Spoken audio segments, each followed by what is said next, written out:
Hello, Jesse. Hey there, Jennifer. What's going on? It is that time of year, that crazy time of year. And I have to say, as a mom, I kind of hate the holidays. All right. So you are the Grinch of our duo. Yes, That's I'm miserable. fantastic. Are the girls ready?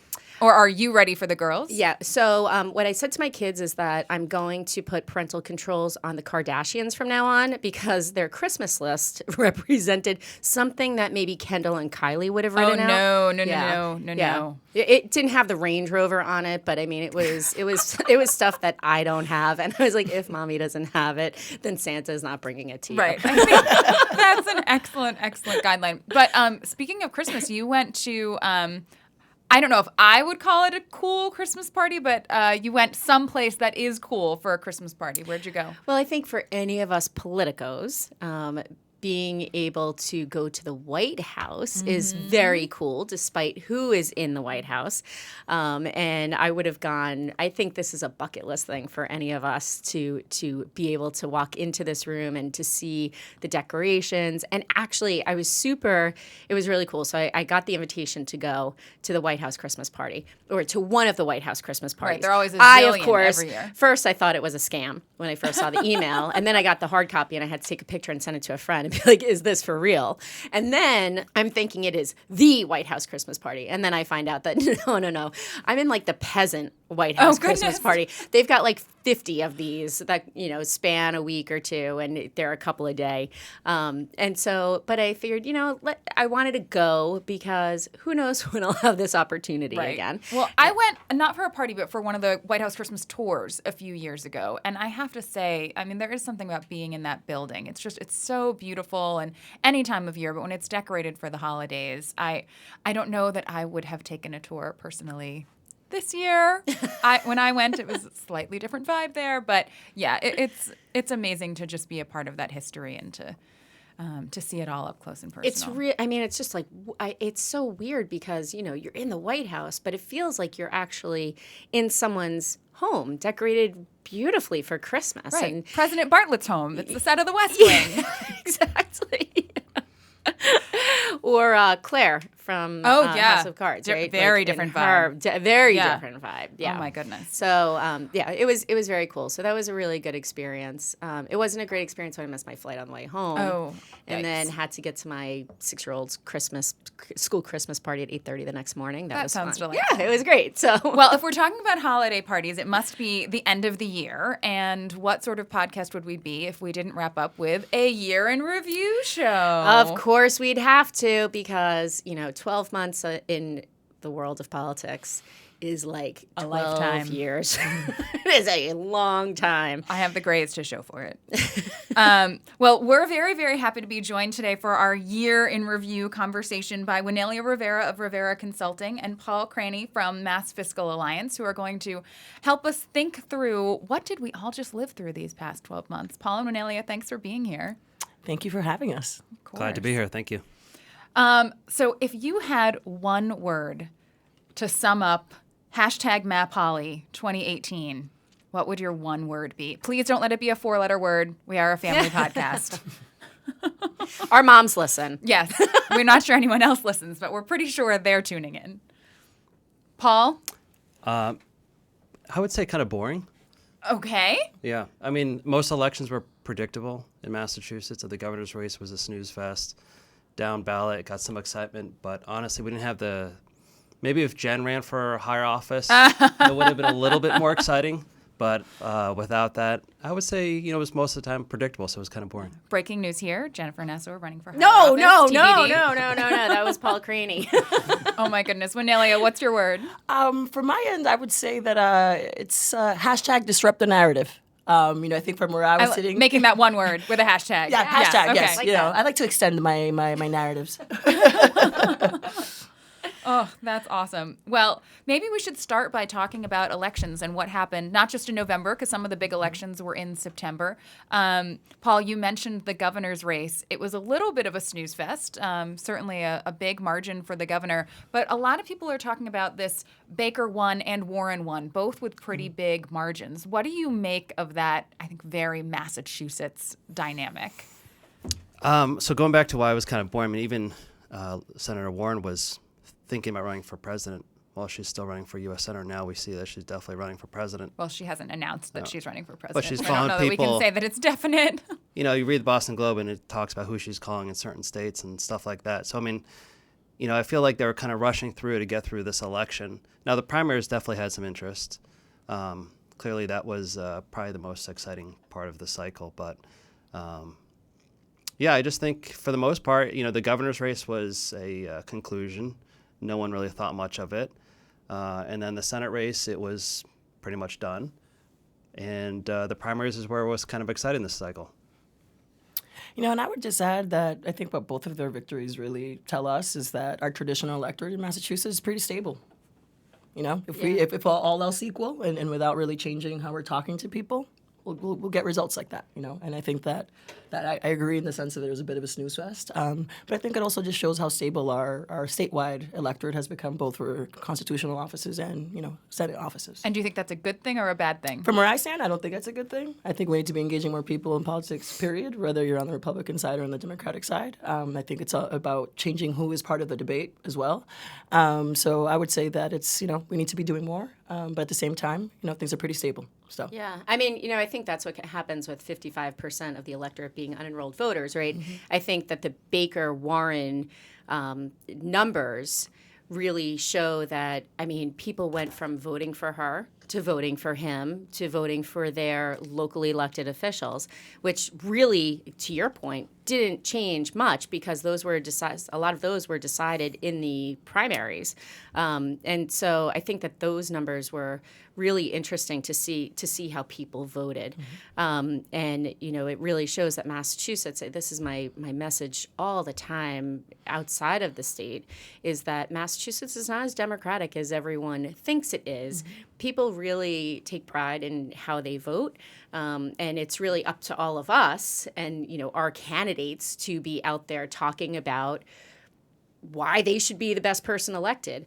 You know, term limits would help a little bit in like shepherding people along, but it is what it is. I think one of the more exciting elections could be actually kind of up in January. I don't really have an ear to the ground with what's going on in the legislature, but you read more and more that there's some unrest with rank-and-file Democrats or some of the progressives with their speaker. Incredibly interesting blog post from Phil Seago, formerly of the Very Sierra interesting. Club, the other day about sort of pulling back the curtains of behind the scenes of how the legislature works. And you're starting to see more lawmakers now publicly speaking about it before the speaker's election, which, you know, 4 years ago, that would just never have happened. So I think maybe one of the more interesting elections will be kind of inside baseball about what happens with the speaker. Do people go along or, you know, follow what they're told to do, or do they actually stand for votes? Do they actually push back? That'll be worth watching over the next 4 weeks. Well, I think that actually goes to one of the other issues in 2018, where we saw, and this drives me bananas, the Year of the Woman. Oh, goodness. I know. How many of those have we had now? Right? I know. 1992, so 26 years later. So maybe in another 26 years, we'll tick up another 3%. Hooray! Yay for women! Yay. We're only 51%. Sorry, Paul. We're only 51% of the population, but why should we only be at 28.5% in the legislature? I was having drinks with someone last night, middle-aged white guy who is, you know, a good progressive and means really well, but he was celebrating the fact that we're at, I think, like 29% of the legislature now is women. And I'm sitting there thinking, you know, 15 years ago when I ran the Mass Women's Political Caucus, we were at 26%. Exactly. I'm, right. You know, nothing excuse has me if I'm changed. not terribly excited about this massive leap of progress. But I think, you know, one of the things that has been a gigantic failure is that our political leaders have not pushed forward more women. So, I mean, you've seen it in the Senate, in the Massachusetts Senate, where, you know, we've had, 3 female presidents in the past 10 years, which is wonderful. But, you know, that's also only 40 members. But in the House, you don't see women in leadership as much. And I think that is a gigantic failure. And what's amazing to me as a Republican is that we unfortunately can't put our people in chairmanships because we're not in the majority. But, you know, for the Democratic Party, and this is a question to the two of you, you know, for the Democratic Party, I look and say, well, where are you? You know, you profess, we want a woman to be president and we want a woman to succeed, and we elected Well, we did so actually many more nominate a woman to be president. Well, no, I know, and that was not the right woman. You could have done a little bit better. Oh, my there, but we goodness. won't go back there. It's revisionist why is history. it- Year Never the review right of 2018, everyone. 2018. I'm going to focus us. 2018 and review. I'd love to elect a woman, just not this woman. But Oh yeah, heard it think, before. I think the for the leadership in Massachusetts the Massachusetts Democratic Party. So I mean, has there been a female chair Joan Menard, of the? Okay, how long ago was that? way too long ago. Yeah. Okay. So, I mean, I think it's time for the Mass Dems to have a female chair. I think it's time for the leadership. Or a person of color. Even if it's I it's would say this. DeLeo. I would raise that you're absolutely right within the context of Massachusetts, right? I think getting into the weeds of the national party and all of that, I think it's not really Yeah. going to help us have a No. debate at this table. But as someone that has often been on campaigns that is working on the Democratic side, but not necessarily for the candidate the Democratic Party wanted, which is very often. I wouldn't know who you're talking Right. Very often over the course of the last 15 years, I think that the party could be doing more, honestly. But I think what that more means, there has to be an actual open conversation about willing to have that conversation and what it looks like and what it means. I think it does start with who the leadership at the party is as well. But I think we have to be honest. Be a little bit honest about what the party means in terms of elections and what happens inside of the State House, right? I think sometimes yes, we're going to the same holiday parties, right? But we're not necessarily governed Maybe sometimes not by the the ones same. that Jennifer was at. Well, that's true. Right. That's true. Different true, holiday at least parties. within here, Yeah. right? But we're not necessarily always governed by the same set of rules and dynamics, right? But can I ask the follow-up question to this? And I say this as a member of the Democratic State Committee. Does what the Democratic establishment want, does it really matter anymore? I mean, look at the new faces coming in the State House. Look at what happened with Ayanna. You worked on that campaign. How much does it matter? I mean, what I would say that when it comes from the perspective of the electorate, it doesn't. Right? And that ultimately is really what we're all here about, right? I think when you're talking about the chattering class, that's a different conversation. And that's when the debate usually becomes, you end up with the same kind of candidate over and over again. And I think for folks like myself that are dedicated on trying to bring non-traditional candidates into that space, that's exactly the reason, because it's also about talking to traditional voters and new voters, right? So what I would say is that that's really the challenge that the Democratic Party has here locally. How much are we willing to also change within ourselves? Because we can't just rely on our laurels of having a particular brand for the last 50 or 60 years. Because it's 2018. But it's time. I think it's time for the leadership, for Speaker DeLeo to, realize that in 2019 there should be some women, and there are some good women who have been, chairing other committees or, And the fact not that there in isn't any great right now leadership in line positions. being debated is a huge Right, disappointment. for the next speaker, Yeah, a huge when he disappointment. leaves. Okay, sorry, I'm on my soapbox, and I can't get off of this. Well, Jen, before you get off that soapbox, there was a Globe story, I Yep. think it was last week, that kind of highlighted the situation with Jeff Sanchez leaving and who would take Ways and Means. And they ran off, I think, a list of about 4 or 5 prominent women in the House. I read that story. I was very interested. It was a story that you can anticipate was coming. But what I thought it lacked was any type of depth or substance for what those women, potential chairs of Ways and Means, what they would actually do. It was more of like, here's a woman. She fits this category. How will this help the speaker? And it was almost insulting. I was like, did we actually ask these women, what would be the issues you would do as chair of Ways and Means? How would you go along with the speaker? How would you object to some of the things he pushes? So I thought it was a huge missed opportunity. But, you guys are definitely plugged into Democrat Party circles. I'd love to hear, who do you think would fit that role well? And what do you think that person would be doing as Ways and Means chair? What do you think they would do differently than what we've had the last 10 years with the current speaker? I mean, I think for me, what I would say is that it's bringing a collaborative approach to that position in and of itself. I haven't worked on Beacon Hill particularly for many years. I'm recovered, thank goodness. So I don't know necessarily what it's been like in there for the last few years, but I do know how centralized power is in that building, and I do know that female legislators and women legislators do bring a more collaborative approach. I did not read that article in particular, so I can't speak to who's even in the running in terms of the context of it all. But what I would say is that it does bring a different approach, and I do think that you raise another point in what you're talking about, which is, are we actually talking to the women in positions of influence in the legislature to actually have this conversation with them directly, right? Because it goes back to how we started off this conversation about the year of the woman. It's not the year of the woman. We live in a society where we're equally here every day. Yes. We're here every day. Amen. Hello. So for me, it's really like, can we have a conversation directly with some of those women that just won, right? That just won their seats, or who have been in positions of influence within the legislature for the last 10 or 15 years. Let's have those conversations with them, but we can't have conversations around them from the perspective of the male gaze. And I think that's a lot of the times of what we see when we see the legislature being covered. It's about how women can serve the current male status quo. And that's not really what it should be about at this stage. So we're talking about whether or not there are opportunities for more women to advance, but one thing that Jennifer and I have talked about is whether or not we will ever see, I'm sure ever is tough, but will we see another Republican in the Massachusetts delegation in D.C.? Clearly a tough time for Republicans in New England all around when it comes to the D.C. delegation. There's one now in all of New England on the House side, is that right? I don't think so No, anymore. I think now Bruce Palkin lost. It's Yeah. under it's only a Susan legal challenge. Collins.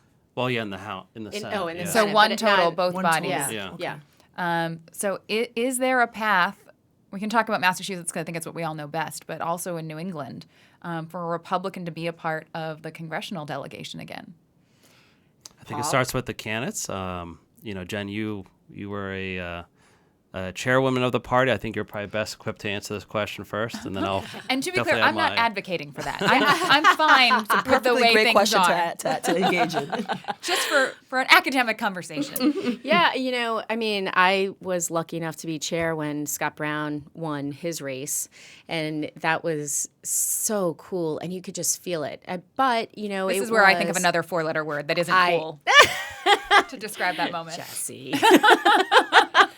PTSD memories coming back. Oh, but it's all man. right. But it does. I mean, that's exactly what Paul was saying. It's the candidate, right? And Brown was just a much better candidate than Coakley was. Brown was out there, regardless of your feelings on him. You have to remember, Scott Brown was out in January shaking hands at Fenway during Frozen Fenway, and Martha Coakley was turning her nose up at it. And so, you have to also know your candidate. And you guys worked on an amazing race where you had a woman who was, all the odds were against her, and she was doing everything she possibly could because she was hungry enough to win that race, right? And so I think it becomes are you hungry enough? Are you going to do everything? Are you going to step outside the box? Because sometimes the traditional, Scott was getting off the bus and it was freezing and, put on the barn jacket. It's like, of course you need to wear a jacket. It's freezing out, right? And who knew that the jacket and the truck was going to make him the everyman? And I think that a lot of times it just becomes who that candidate is and how the candidate connects with the voters and can woo more people over. It is a matter of numbers. And it becomes, in Massachusetts as a Republican, we cannot win with the Republican Party alone. We're at 10.6%. I don't know. My math isn't fabulous, but if you need to get to a majority, 10.6 is not your number. And so you need some of that 55%. You need to woo some Democrats over. So how does that math work in 2018 or 2020 when we have our next election in a world where Donald Trump is president, right? Scott Brown was elected and Donald Trump was not president. Right. He is not a popular president in Massachusetts. So in some pockets, he certainly is. How do things look for the Republicans with Donald Trump at the top of the ticket here in Massachusetts? I think in any presidential year, it's always difficult, but I don't think it's impossible. And I think if you have a mix of the right candidate and a person who is not afraid to speak out sometimes against the party. I mean, you see what happens with the governor, and he takes a lot of heat for it with Republicans for standing against the president. But he is governing Massachusetts. And at the end of the day, I think for any elected official, you have to remember that you are not just elected by the people who elected you the first time. You represent every one of your constituents, and maybe they have the same views and maybe they don't. And I think if you find a candidate like that, then maybe Republicans will be a little bit more successful, but it's tough. It's really tough having to go up against the media that's always saying how lousy Republicans are. And one other thing I have to say for Democratic women is that as a Republican woman and as a moderate Republican woman, it is very tough for us to go to marches, to go to things and join with all of you in a mission, because you're always talking about how lousy Republicans are. And it's like, yeah, but there are some of us that aren't. Like, we all want to be sisters and we all want to be in this thing together. But when we're always told as Republicans how lousy we are, all other people here too, is all Republicans are bad. It's like, but we're not. Like, my kids think I suck, but I mean, other than But that probably has nothing to do with party, and that has to do with having my politics. Or like bedtime. Yeah. yeah, it has to do with I have too many rules, and I'm. But anyway, so that's where I think on that. So I have one last question, and it's about issues. So other things happened in 2018 other than campaigns, right? And probably the biggest issue step forward, or if you have a different point of view, maybe step backward, was around what happened at the end of the legislative session with paid family leave and the so-called grand bargain, and around that time, fair share being taken off the ballot with the SJC decision. All of those things combined, I think, created a really fascinating policy dynamic in Massachusetts, one that will have implications in the coming years. I'm interested in the reactions from the two of you about how that all went down and where it leaves us. So the millionaire's tax, I would say, was struck down for the right reasons. I mean, clearly it was unconstitutional for a handful of reasons. But, I mean, that issue was debated by the voters, I think, 5 other times and rejected every time. So it's in an entirely different format. Yeah, this one but was polling incredibly popular. But it's a progressive income tax. I mean, it was, it's failed before. And, in fact, the voters have voted on bringing the income tax down to 5%. That passed. And, I think we're just about there now. So Massachusetts voters seem to be a little bit more right of center, or at least moderate, than they are with their partisan views. But as far as those other issues, I think, you kind of had to, if you watch this stuff pretty closely, you would almost get whiplash with all these policies coming out with these ballot questions. And at one point when the debate with the SJC was looking at the millionaire's tax, you weren't sure if that was going to go forward. And then the ballot questions, I mean, there was going to be a lot of things changing very quickly for our state economy. So I'm kind of, obviously I'm very pleased that the millionaire's tax was rejected. We would have been on our way to becoming the next Connecticut if it didn't. So that was a bit of a blessing. But to Jenn's point about, or Jesse, your question and Jenn answer, one thing that Jenn didn't mention, I thought, was when she was chair of the party with Scott Brown, you had a good camp, but also you distinguished yourself as a Republican. You were leading the party. You were one of the first women chair that, in recent memory, maybe the first, I don't know. Second. So you were starting to create a brand, and then Scott was creating a brand as well as a Republican. It was a different type of Republican. It was a federal Republican, one that was, acceptable to go to the U.S. Senate. And I think the Republicans definitely, need to think about that again. If you're a Republican, you can be pleased that Charlie Baker won. But, now they have an opportunity, I think, next month for election of their chair. And whoever's going to lead their party again needs to kind of think about how do you brand yourself as an organization. And especially with the president, there's ways you can agree with him, and there's ways you can definitely publicly disagree with him. So I think to your, back to your previous point, Jenn, was that you helped shape the party to be something that that was distinguishable. Wasn't something that people could just overlook. And it started with you as running at the party, and then it came with Scott, talking about those issues that caught fire at the time. So I just wanted to mention that. Thank you, Paul. Paul, by the way, might be the head of my fan club. So. Clearly. I hope the check is in the mail. I know, right? I would add to bring this full circle that part of the reason why we continue to legislate through ballot measures is because we're not having a real debate in the legislature.